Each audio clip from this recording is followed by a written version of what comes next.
Alhamdulillahi Rabbil Alameen wa salatu wa salam ala man bu'itha rahmatan lil alameen Sayyidina Muhammad wa ala alihi wa sahabatihi wa man tabi'ahum bi ihsani ila yawmiddin amma ba'd. Welcome to today's episode on the supplications in the Holy Quran. Supplications in the Holy Quran.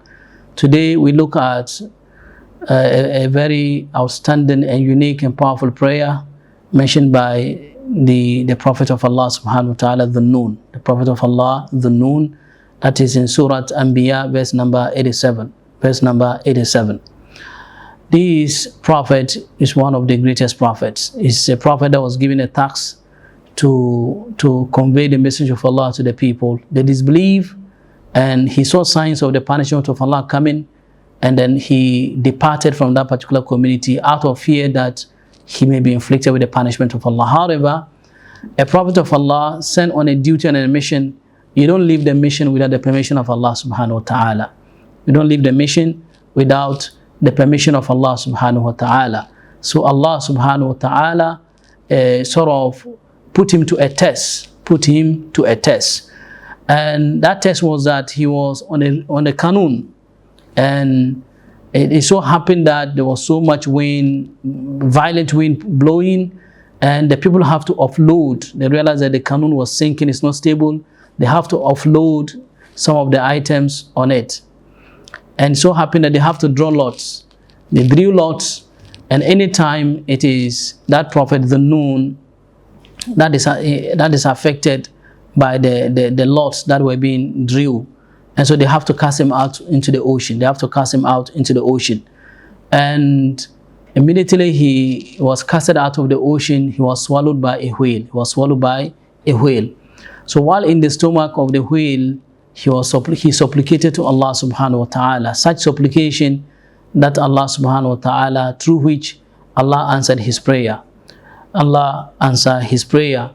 Allah subhanahu wa ta'ala mentioned his story in many places in the Holy Quran. One of the places Allah mentioned his story is Surah Al-Anbiya, the chapter of the prophets, verse number 87. Allah says that وَذَنُّونَ إِذْ ذَهَبَ مُغَاضِبًا فَظَنَّ أَن لَّن نَّقْدِرَ عَلَيْهِ فنادى في الظلمات أن لا إله إلا أنت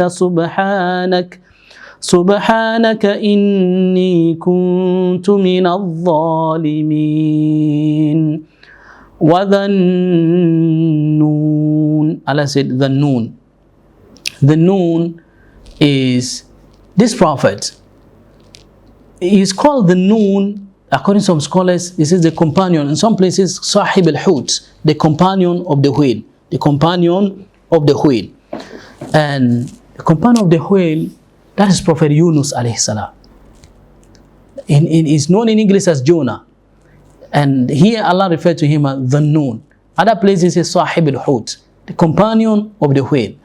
It's also mentioned that this Noon is also the name of the whale. So Allah says that the companion of the whale. So in all these places, he's being referred as companion of the whale. But his name in Islam is Yunus alayhi salam. In English is Jonah. Allah says, وَذَنُّونَ, and the Noon, companion of the whale, that is Yunus alayhi salam.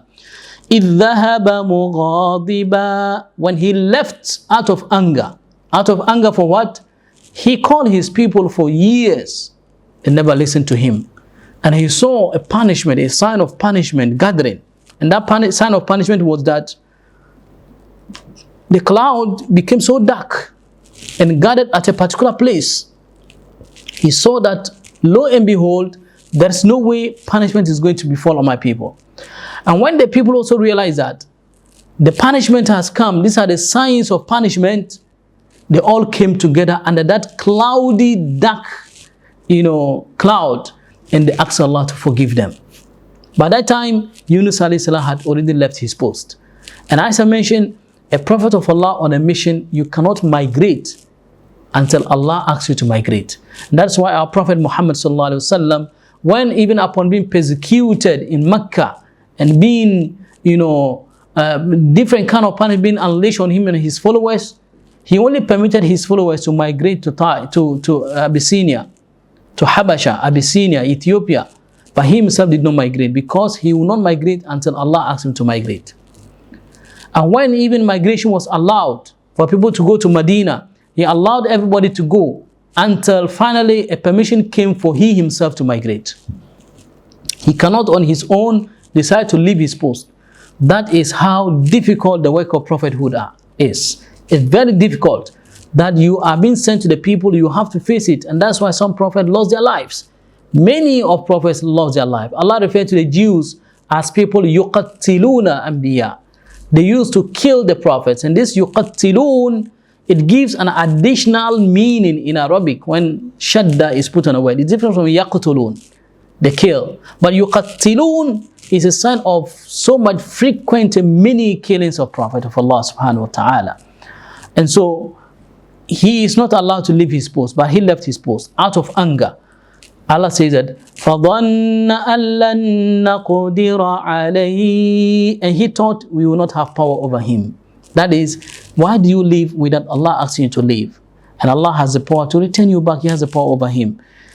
Allah says that فَنَادَى فِي الظُّلُمَاتِ. This is where the prayer starts from. He called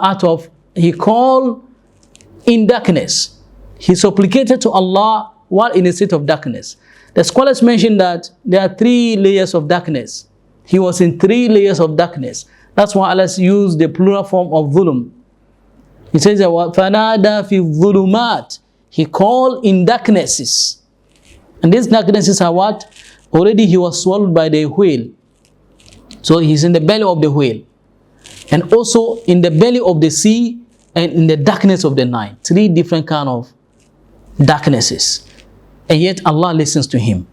He was in the womb of the whale, in the womb of the sea, in the darkness of the night. فَنَادَى فِي الظُّلُمَاتِ. And his supplication was that Allah ilaha illa anta subhanak inni kuntu min al-zalimin. فَنَادَى فِي الظُّلُمَاتِ. He called out of darknesses. Allah ilaha illa ant. That there is none worthy of worship except you. Subhanak, glory be to you. Inni kuntu min al-zalimin. I was part of those who have wronged themselves. This dua is great. Allah says, فَاسْتَجَبْنَا لَهُ وَنَجَّيْنَاهُ مِنَ الْغَمِّ. Allah said, so we answered him and saved him from the affliction. We saved him min al-gham, that affliction, that anxiety, that depression, that sorrow. We saved him from it. And what is the conclusion? وَكَذَلِكَ نُنْجِي الْمُؤْمِنِينَ. And so do we save the faithful, the believers. Subhanallah. He said, see the supplication made by the Yunus alayhi salam, Prophet Jonah, which is, La ilaha illa anta subhanak, inni kuntu min al-zalimin. Allah said, فَاسْتَجَبْنَا لَهُ. We answered his prayer and we saved him from affliction. And so shall we save any believer who supplicate these particular prayers. So one day, this particular story, this particular dua is so great. One day, the Holy Prophet Muhammad was telling his companions, Da'watun ma da'a biha muslimun wala mu'minun illa farrajallahu anhu. He wants to teach his companions this supplication. He said, there's this supplication. No believer or Muslim will supplicate with it except that Allah will pave a way for him from that difficulty he's praying for. And the Prophet ﷺ was just about to mention the dua when a Bedouin entered the crowd and diverted the Prophet, so he couldn't mention the dua. So one day, Sa'd bin Abi Waqqas, he entered the Masjid al-Nabawi and saw Uthman sitting down, facing the Qibla. So Sa'd bin Abi Waqqas, Abdurrahman bin Auf, he greeted him. Abdurrahman bin Auf, he greeted Uthman And Osman did not respond. He greeted him again, he did not respond. He greeted him again, he did not respond. Then he left the masjid and headed towards the house of Umar bin Khattab. And he called out, Ya Amir al-Mu'mineen, Ya Amir al-Mu'mineen, Ahadatha shay'un fil Islam, Ahadatha shay'un fil Islam, O leader of the believers, has there been any change in Islam? Umar came out and said, Lam yahdusu shay fil Islam, Lam yahdusu shay, nothing has changed in Islam. He said, but why? Ma wara'ak, what is wrong with you? He said, I saw my brother Uthman in a masjid and I greeted him. I did salam to him 3 times. He didn't respond to my salam. Then Umar says, you wait here and let me call for Uthman. Uthman came and then Umar asked him, why did you refuse to respond to the greetings of your brother? He said, Wallahi, I didn't even see him. He said, Wallahi, I came to the masjid and I saw you and I greeted you, you didn't respond. He said, Wallahi, I didn't see. All of them were swearing. Then after a period of time, Uthman says, yes, I could realize that something flashed over my face, but indeed, I didn't really know who was that. Then Abdurrahman bin Auf says that indeed, you may be preoccupied with something very, very, very serious. He said, that is it. Huwa kedhalik, that is it. He said, what is that? Help me, tell me, maybe I may be of a help to you. And he said, one day, we were with the Prophet ﷺ, and he says that, I will teach you a dua. I will teach you a dua. No believer or Muslim will supplicate with it except that Allah answer his prayers. But the Prophet, just before the Prophet could tell us the dua, a Bedouin came. And the Bedouin, they are village dwellers. And so they are not characterized with refined qualities and then respect that town dwellers are known with. So instead of any time they come to the Prophet, straight away, they interrupt the whole gathering and the whole discussion. Instead of them to wait till the Prophet finish whatever they are saying, they come straight. This Bedouin came and directly intervened and interfered with the Prophet, whatever the Prophet was saying, and the Prophet couldn't finish that. And Abdurrahman bin Osman says, I could not get a chance to ask the Prophet to teach me this dua until the Prophet passed away. Then Umar bin Khattab says, Wallahi, we are all in this particular state whenever we think about that, because I also forgot to remind the Prophet to teach me that dua until the Prophet passed away. Then Abdurrahman bin Auf, this Sahaba, he mentioned that I will help you with that. When we all left the gathering, I followed the Prophet to the house. I followed the Prophet to the house. Then I asked the Prophet, you were about to teach us a dua, but the Bedouin interrupted. He said, Na'am, da'watun ما دعا بها مؤمن ولا مسلم إلا فرج الله عنه دعوة أخي ذنون لا إله إلا أنت سبحانك إني كنت من الظالمين. The Prophet said, it's true. The dua, there's this dua, nobody, no Muslim or believer or Muslim will supplicate with it except that Allah answer his prayers. It is a supplication of my brother Yunus alayhi salam, and that is La ilaha illa anta Subhanaka inni kuntu min al-zalimin. La ilaha illa anta. Subhanaka inni kuntu min al-zalimin. There is none worthy of worship except you. Glory be to you. Indeed, I was part of those who are wrongdoers. A person should make this dua, make this supplication, and then also pray for whatever he is requesting from Allah.